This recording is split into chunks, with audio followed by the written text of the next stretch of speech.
어린이들 반갑습니다. 지혜, 여기 보세요. 아이들은 이렇게 20분 이상을 이렇게 컨센트레이션 하기가 참 어려운에도 불구하고 우리가 예배에 같이 지금 참석을 합니다. 어릴 때부터 교회에 나오면서 신앙생활을 하는 것은 무척 중요해요.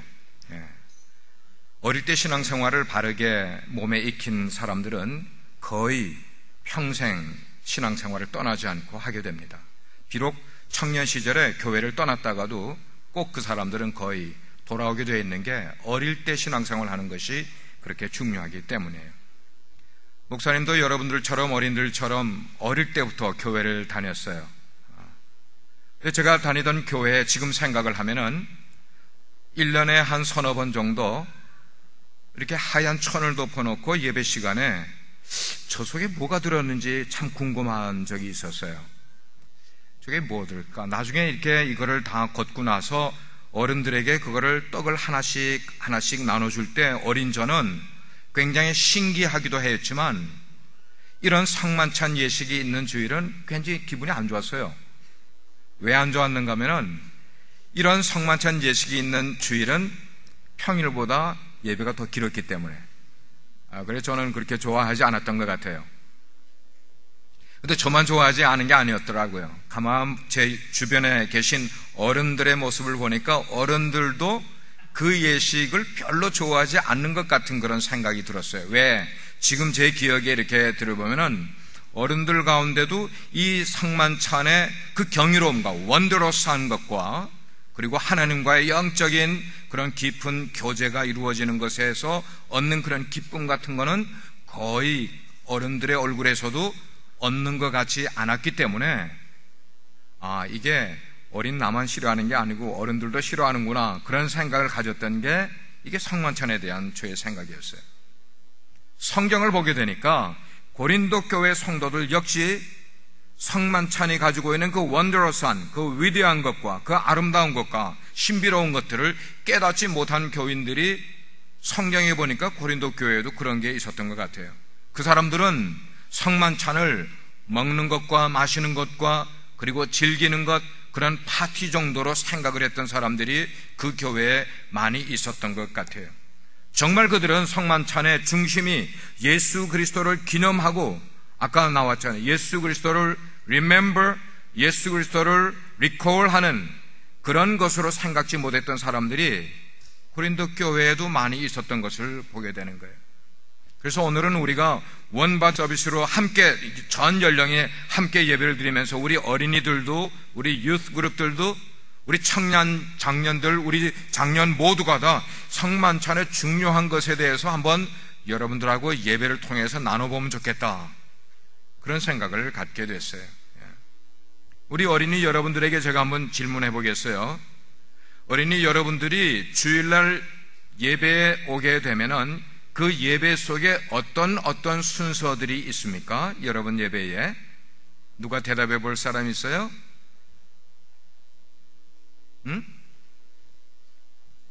여러분의 예배 속에 예배 속에 뭐가 있어요?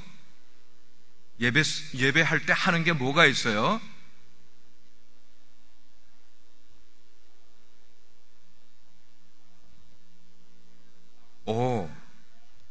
또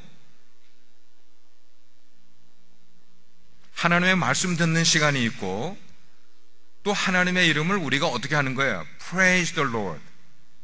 찬양하는 시간이 있죠, 여러분. 찬양하는 시간이 있어요. 또 어린이들 가운데 대표로 나와서 뭘 합니까? 뭐 해요? 기도도 하죠. 기도도 해요. 그 다음에 또 예배 시간에 여러분들이 하나님께 드리는 게 있어요. 뭘 드립니까? offering, 헌금도 하나님께 드려요. 자, 이런 것들을 우리 어린이들도 예배에 나와서 이렇게 드리는데 그러면 또 한번 물을게요. 그럼 우리 성도님들도 한번 대답해 보시길 바랍니다. 그러면 처음 교회가 생겼을 때 그 교회들, 예루살렘에 있는 그 교회 속에서는 예배에 나오면 뭘 했을 것 같아요? 처음 교회에서는 그들이 모여서 예배 순서 속에 뭘 했을 것 같아요? 그들도 찬양 시간을 가지고 그들도 뭐예요? 말씀 듣는 시간 가지고, 그들도 기도하는 시간 가지고, 그들도 헌금 시간 가지고 그랬을까요? 근데 아니에요. 처음 교회에 모였을 때 사람들은 모여서 예배 속에 한 가지 했어요. 그게 뭔가 하면 로드 서퍼, 성만찬 예식만 가졌단 말이에요. 그게 그들의 예배의 전체였어요. 근데 이것이 시간이 지나고 2000년 교회 역사 속에서 그 성만찬 예식 이외에 여러 가지 순서들을 우리가 예배 속에 넣어서 이것이 2000년 기독교 역사 속에 디벨롭된 것이 예배 순서예요. 그러니까 예배 순서는 교단들마다 다르고 나라들마다 예배 순서가 다 다를 수가 있어요. 왜냐하면 성경의 그 순서를 정해놓은 게 아니기 때문에. 그러나 예배에서 처음 교회 속에서 한 번도 빠짐없이 있었던 것 가운데 하나가 뭐였는가 하면 Lord's Supper, 이 Sacramental Service, 이 성례전, 성만찬이 가지는 이러한 것들을 그 예배 속에서 늘 가졌던 것을 보게 돼요. 그러니까 성만찬이 예배 가운데 얼마나 중요한 것은 초대 예배 속에서도 그런 것들이 계속 되어 왔기 때문에. 그래서 우리 어린이들도 우리 유스들도 여러분들이 너무 현대 모던 워십 서비스에만 여러분 몸에 배 있는 것 가지고 예배는 이런 것이다 생각하면 그건 착각이에요. 예배는 사람들이 모이는 어느 교회마다 다 다르게 드릴 수가 있어요. 그러나 그 가운데서 정말 우리가 잊지 말아야 되고 우리가 관심을 가지고 배워야 되는 게 있으면은, 우리 어린이들도 배워야 되는 게 있으면은 이 Sacramental Service, 우리 개신교회가 잃어버린 하나가 바로 이 Sacramental Service예요. 이 성례식이 가지는 이 아름다운 것들을 우리 개신교회가 많이 잃어버리고 있단 말이에요. 이런 것을 여러분들이 한번 배우는 시간 되기를 바랍니다. 오늘 성경을 보게 되면 고린도 교회 성도들은 주일 저녁마다 모였어요. 어느 집에서 모였는가 하면 그 지방의 유력한 사람의 집에 모였어요. 모일 때 그냥 모인 게 아니라 거기 어떤 연회를 열기 위해서 아가페밀리라는 그러한 사랑의 애찬식을 그들이 모일 때마다 가지게 되었어요. 주일 저녁에 모이면서 그런 시간들을 가졌는데, 사람들이 올 때 좀 여유가 있는 사람들이 음식들을 해와요. 음식을 해오면 음식을 한 자리에 모아놓고 그들이 애찬을 가지고, 그 애찬을 가진 다음에 마지막에 절정의 시간에 뭘 가지는가 하면 성만찬을 그들이 가지게 되는 거예요. 그래서 성만찬이 클라이막스로 가기 위해서 그 전에 사람들이 모여서 먹는 일도 있고 포도주를 나누는 일도 있고 그런 일들이 쭉 이루어져 가졌어요. 그런데 문제가 생겼어요. 그건 뭐냐면 오늘 17절에 보니까 사도 바울이 고린도 교회에 이런 이야기를 하고 있어요. 너희의 유익이 되지 못하고 도리어 해가 되고 있구나라고 이야기를 하고 있는 거예요. 모이기는 뭘 위해서 모였습니까? 성만찬을 하기 위해서, 하나님께 예배하기 위해서 모여놓고 그들이 먹고 마시는 이 애찬에다가 너무 거기다가 집중을 하게 되니까 그 의미가 심히 뭐가 돼버렸어요? 변질이 돼버린 거예요. 그래서 아가페 밀, 그 본래의 의도는 사라져버리고 오히려 교회의 일치를 버리는 그런 결과를 얻게 되니까, 왜 그런 문제가 생겼는가 하면은 이제 그 아가페 밀을 나누게 될 때 그 가운데 가난한 사람들이 있었단 말이에요.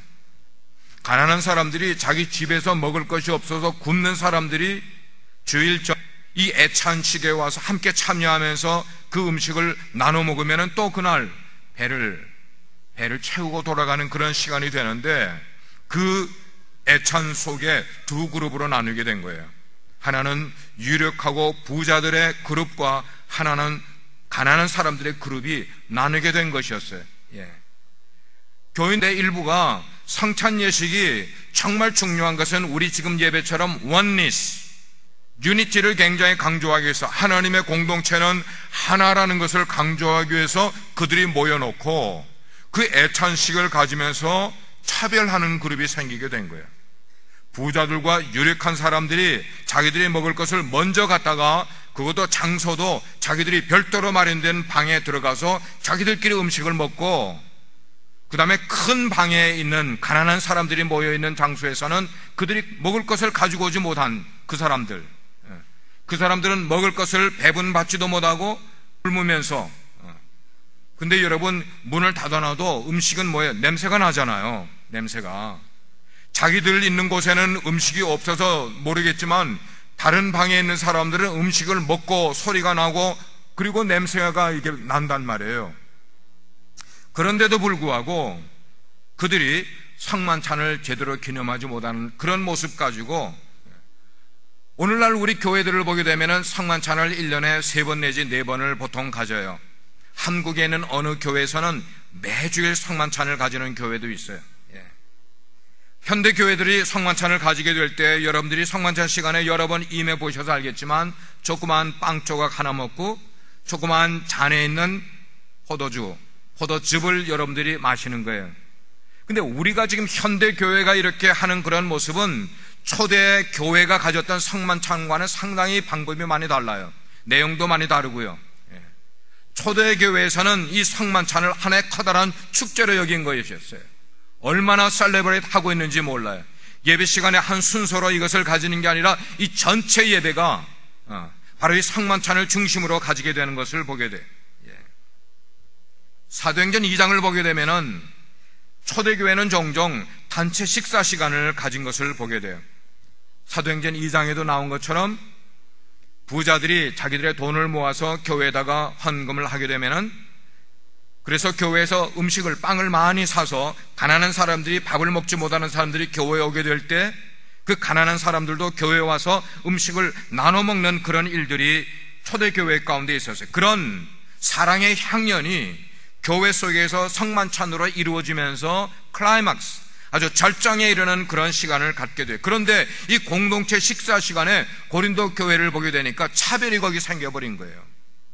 부자들은, 유력한 사람들은 음식을 자기 먹고 싶은 만큼 많이 먹고 배불리 먹고 마시고 취하기까지 하는 그런 모습. 그러니까 그 다음에 클라이막스에 성만찬이 있는데 이미 거기서 배불리 먹고 취하기까지, 포도주를 너무 많이 마셔서 취하는 그런 모습까지 간 사람들이 성만찬에 가게 될 때 성만찬의 의미를 바르게 받아들일 수 있겠냐 이거예요. 그러지 못한 일들이 일어나게 된 것이에요. 주인들이 이미 유력한 사람들을, 그 지방에서 또 돈이 좀 많은 사람들을 별도로 마련된 그런 방에서 음식을 먹게끔 허락을 하니까 가난한 사람들은 먹든지 말든지 상관하지 않고 자기들끼리 그렇게 먹었다는 거예요.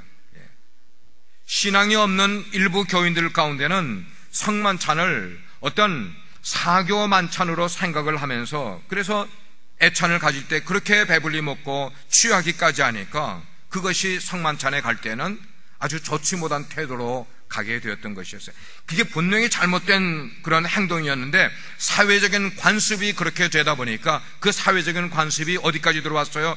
교회 속에까지 들어와서 교회 속에도 부자와 가난한 사람들이 차별을 받는 그런 일들이 고린도 교회 속에 있었다는 것입니다.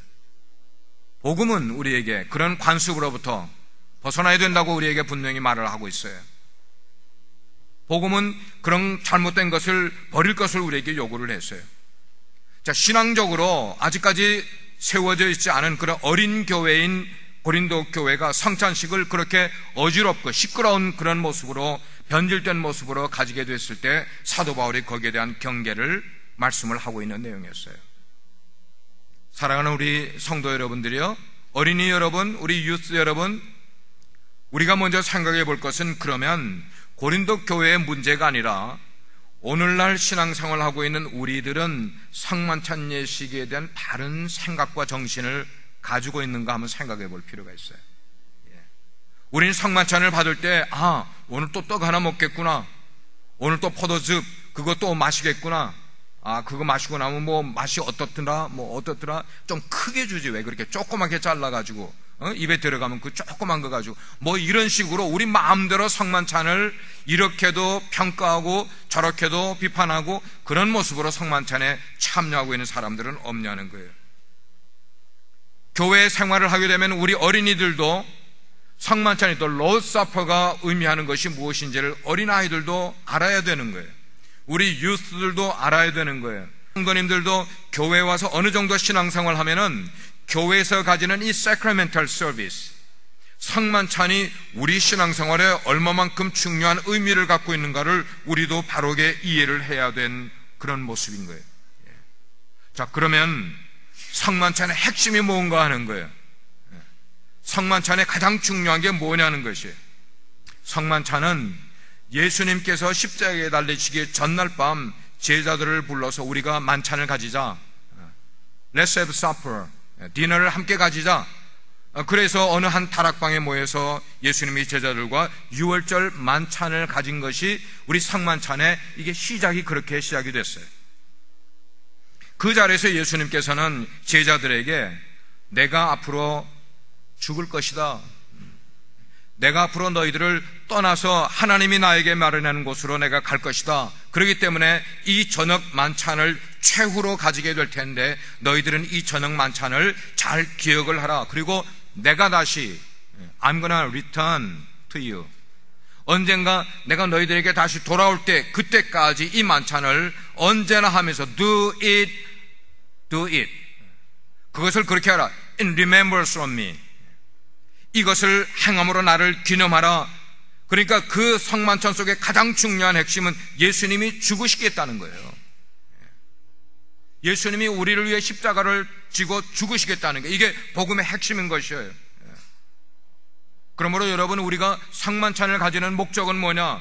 먹고 마시는 어떤 즐김의 우리의 목적이 아니라 예배 순서 가운데 하나의 순서로 우리가 지나는 것이 성만찬이 아니라 주님의 죽으심의 의미를 우리가 remember 하는 거예요. 주님이 왜 죽어주셨는지에 대한 것을 우리가 묵상하는 시간이 성만찬의 가장 중요한 거예요. 그날 저녁 주님께서는 제자들과 함께 한 다락방에 앉아서 식사를 나눴어요. 애찬의 The Last Supper 이렇게 이야기를 해요. 애찬을 가진 다음에 그 다음에 예수님께서 그 가운데는 떡을 하나 납작한 브리또와 같이 생긴 그 떡을 하나를 집어 드시더니 예수님이 그것을 찢으셨어요. 몇 조각으로 찢으셔서 제자들에게 주시는 거예요. 피로에게도 주시고 존에게도 주시고 토마스에게도 주시고 그렇게 하나씩 예수님이 나눠 주셨어요. 근데 나눠 주시면서 예수님이 뭐라고 말씀하셨는가 하면 This is my body which is for you, 이것은 너희를 위하여 주는 내 몸이다 라고 주는 거예요. 제자들이 당황한 거예요. 떡조각을 봤는데 그 떡조각이 예수님의 몸이라고 말씀을 하니까 제자들이 놀란 거예요. 놀라면서도 우리 선생님이 우리에게 주시는 것이니까 뭐라고 하면서 선생님의 몸이라고 해요. Part of his body. 그 떡조각을 선생님의 몸이라고 하는 그 떡조각을 그들이 받아 먹으면서 아마 제자들은 모르긴 해도 예수님의 생명이 우리 가운데 전달되고 있는 것을 그들이 느꼈을 거예요. 뭐 이것 때문에 신학적인 여러 가지 이야기들이 많이 있어요. 가톨릭에서는 이것을 우리가 받아 먹는 순간, 바로 그 먹는 그 순간에 실제로 이 떡조각이 예수님의 몸으로 변한다 이렇게 이야기도 하는 사람도 있어요. 그러나 그렇게 말하는 건 아니겠지만 우리가 여러분들이 떡을 받게 될 때 그 떡이 뭐냐면 예수님의 몸을 내가 먹는 기념을 우리가 가져야 된단 말이에요. 예수님이 그렇게 말씀을 하셨기 때문에 사실 예수님께서 떡조각 하나를 제자들에게 주셨지만 떡조각을 주신 게 아니라 예수님의 전체 몸을 제자들을 위하여 주신 거나 마찬가지예요. 믿으십니까? 우리가 떡을 받게 될 때 떡을 받는 그 순간 예수님이 나를 위하여서 당신의 전체 몸을 나에게 위해서 주셨다는 그 생각을 우리가 가지면서 받아야 되는 거예요. 떡을 나눈 다음에 예수님이 잔을 드셨어요. 아까 여러분들이 사진에서 저기도 지금 잔이 있어요. 컵이 있어요. 여러 종류의 컵을 쓸 수가 있는데 큰 거를 쓰든지 작은 걸 쓰든지 그 속에 포도즙이 담겨 있는데 그 포도즙은 예수님이 그래서 This is my blood, 이건 내 피라고 말씀을 하신 거예요. 그것이 진짜 예수님의 피는 아니라 할지라도 예수님이 우리에게 주시면서 This is my blood, It's a new covenant, 예수님이 이것은 나의 피라고 말씀을 하시는 거예요. 근데 출애굽기 6장에 보면은 유월절 만찬에 대한 설명이 쭉 나옵니다. 예수님이 지금 유월절 만찬을 제자들과 함께 드셨어요. 유월절 만찬을 할 때는 출애굽기 6장에 의하면은 포도주 잔을 4번을 들어서 마셔요. 4번을 들어 마시면서 유월절 만찬이 끝나게 되는 거예요. 근데 이 마지막 제자들과의 만찬에서 예수님은 첫 번째 잔을 드시고, 두 번째 잔을 드시고, 세 번째 잔을 드시고 거기서 그만두셨어요. 네 번째 잔을 드시지 않았어요. 왜 예수님이 네 번째 유월절 만찬에는 네 번째 잔까지 마시게 되어 있는데 예수님이 들지 않으셨을까는, 우리가 설명을 듣게 되면은 그 마지막 드어야 될 그 잔은 예수님이 다시 올 때 하나님의 나라가 완성되어서 예수님이 다시 올 때에 그때 마지막 드실 것이 마지막 잔이라는 거예요. 예수님은 마지막 잔을 드시지 않으셨어요. 언젠가 예수님이 다시 리턴하셔서 우리와 함께 천국 잔치를 갖게 될 때, 그때 예수님이 우리와 함께 마지막 잔을 드실 의지가 거기에 담겨 있었기 때문인 것이에요. 자, 이런 배경을 우리가 알게 되면은 우리는 주님이 재림하실 때까지, 다시 오실 때까지 성만찬 예식을 어떻게 해야만 되겠어요? 계속 continuing 해야 되지 않겠어요? 믿으십니까? 우리가 그렇게 이것을 하는 것이에요. 그래서 26절 말씀에 이렇게 말씀을 하고 있어요. 너희가 이 떡을 먹으며 이 잔을 마실 때마다 주님의 죽으심을 그가 오실 때까지 뭐 하는 것이라? 전하는 것이라. 전하는 것이라. 우리가 이렇게 오늘 성만찬을 갖게 되면은 이것이 곧 뭔가 하면 예수님이 다시 오실 때까지 우리는 이 일을 계속하면서 데몬스트레이션 하는 거, 퍼포밍 하는 거예요. 뭐를요? 예수님의 죽으심을 사람들에게 보여주는 행위가 되는 거예요. 우리 어린이들도, 우리 유스들도, 우리 청장년 여러분들도 우리가 1년에 몇 번씩 성만찬을 가지는 이유는 뭐냐? 예수님이 십자가에서 나를 위해서 죽어주신 것을 어떻게 하는 거예요? Remember 하는 거예요. Remember. 그리고 그것을 기념하는 것이에요. 자, 그렇기 때문에 우리가 성만찬에 참여하게 될 때 우리는 정말 우리를 구원하시기 위해서 예수님이 찢으신, 십자가에서 달려 죽으신 그 육신의 예수님의 그 희생을 기억하지 않고 그냥 참여하게 된다면, 고린도 교인들이 그렇게 아니하고 자기들 마음대로 한 것처럼, 그러다가 바울의 책망을 받은 것처럼 우리도 책망받을지 모르겠어요. 왜냐하면 예수님의 죽음에서 무엇이 나왔어요? 은혜가 나왔어요. 예수님의 죽음에서 구원이 시작되었기 때문에 그 은혜와 그 십자가가 우리 신앙의 가장 중요한 가치가 됨을 믿으시길 바랍니다. 그래서 이제 우리가 성만찬을 하게 될 때 주의해야 될 것이 몇 가지가 오늘 기록이 되어 있어요. 성만찬은 조금 전에 말씀드린 것처럼 두 가지, 예수님의 몸을 먹는 것이고 예수님의 피를 마시는 것이 되기 때문에 누구든지 이 성만찬에 참여하기 전에 우리 자신의 모습을 살펴야 된다고 말씀을 하고 있어요. 우리 스스로를 살피지 않고 성만찬에 임하면은 예수님의 몸과 몸을, 우리 예수님의 피를 우리가 더럽히는 것이 된다, 이렇게 말씀을 하고 있어요. 예수님이 우리를 위하여 거룩한 희생을 치러 주셨는데, 거룩한 사랑을 베풀어 주셨는데, 우리가 그분을 따르겠다고 결단하는 그 결단식이 바로 성만찬에 참여하는 것인데도 불구하고 우리가 어떤 결단도 없이, 우리가 하나님 앞에 바르게 살지 못한 것을 하나님 앞에 뉘우치거나 회개하는 일도 없이 그냥 의미 없이 성만찬에 참여해서 예수님의 몸을 먹는다고, 예수님의 피를 마신다고 하면은 우리는 전혀 성만찬의 의미를 깨닫지 못하고 참여하는 것이나 마찬가지가 될 수 있는 것이. 성경은 우리에게 이렇게 말씀을 하고 있어요. 만약 너희가 성만찬에 합당하지 않게 참여하게 되면은 그것은 주님의 몸과 피에 대하여 죄를 짓는 것이라고 말씀을 하고 있어요. 여러분, 우리가 예식에 참여하면서까지 죄를 지으면 되겠어요? 그럴 수는 없어요. 우리가 지은 죄가 있어도 성만찬에 참여하기 전에 그 지은 죄를 뉘우치고 회개하고 고백하고 나서 하나님께서 우리를 깨끗하게 용서해 주신 그 몸과 마음을 가지고 하나님의 성만찬에 참여해야 되지 않겠냐 말이에요. 여기에 합당치 않게 참여한다는 말은 다른 건 아니에요. 회개하지 않은 모습으로 참여하면 안 된다는 모습이에요. 아멘입니까? 예. 우리가 회개하면 누구나 참여할 수 있는 거예요. 예. 우리 개신교에서는 그렇게 정했어요. 내가 예수 그리스도를 내 개인의 구세주로 영접을 하고 나는 예수님을 믿겠습니다라는 증표로 우리에게 그 사인으로 뭐랍니까? 침례를 베풀어요. 장로교에서는 세례를 그렇게 받아요. 그렇게 내가 고백을 한 사람들만 성만찬에 참여할 수 있다는 것이에요. 그래서 우리 교회 어린아이들이 아직 침례나 세례를 받지 아니한 어린아이들은 참여하지 않아요. 저도 중학교 1학년 때 세례를 받았는데 그때까지는 성만찬에 참여할 수가 없었어요. 장로교에서도 세례받지 않았을 때는 성만찬을 참여시키지 않기 때문에. 우리 신자들이, 하나님을 믿는 사람들이 자신의 죄를 고백하는 것은 너무나 중요한 거예요. 내가 고백한다고 해서 부끄러운 게 전혀 아니라 고백하는 것이 우리 예배에 먼저 선행되어야만 되고, 성찬에 참여하는 사람이 정말로 회개하지 아니하고 성찬에 참여하면은 바로 그게 합당치 않게 죄를 짓는 것이라고 성경은 말씀을 하고 있어요. 그런 심각한 죄를 피하기 위해서 우리 모든 신자들은 성찬에 참여하기 전에 우리 자신들을 살펴보아야만 되겠어요. 그래서 교회에서 늘, 우리 교회에서는 성만찬을 다음 주를 하게 되면 한 주 전에 미리 발표를 해요.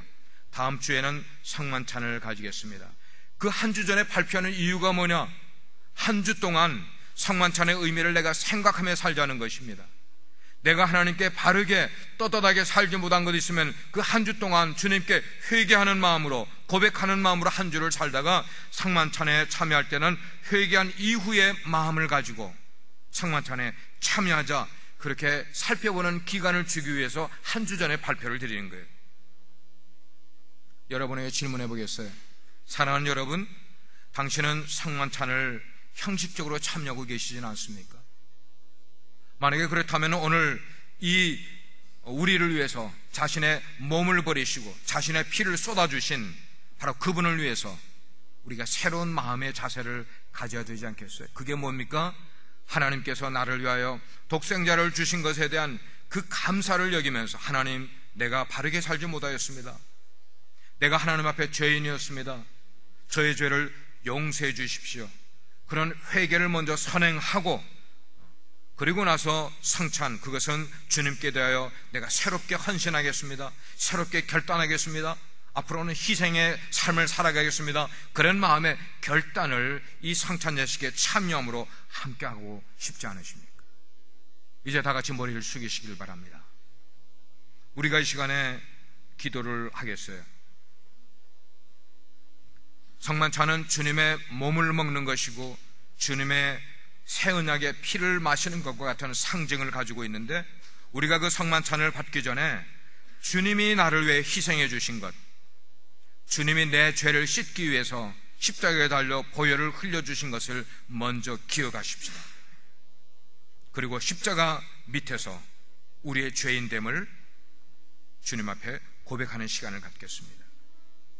우리가 진정한 마음으로 우리의 죄를 회개하는 그런 시간을 가지면 성만찬에 합당한 만찬으로 참여할 수 있게 될 것입니다. 우리 이 시간에 조그만 소리를 내서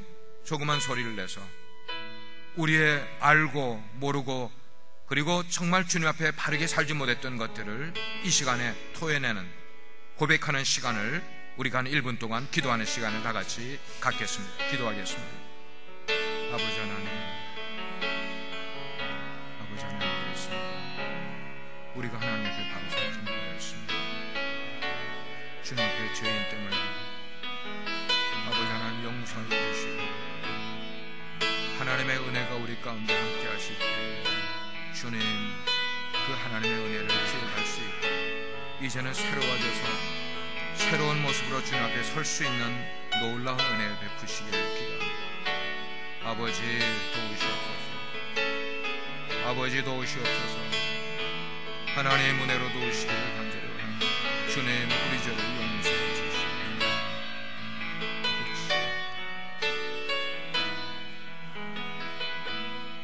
자비로우신 아버지 하나님,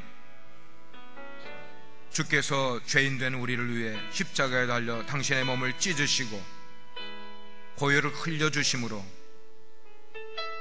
우리의 주홍 같은 죄가 씻음받게 된 것을 믿습니다.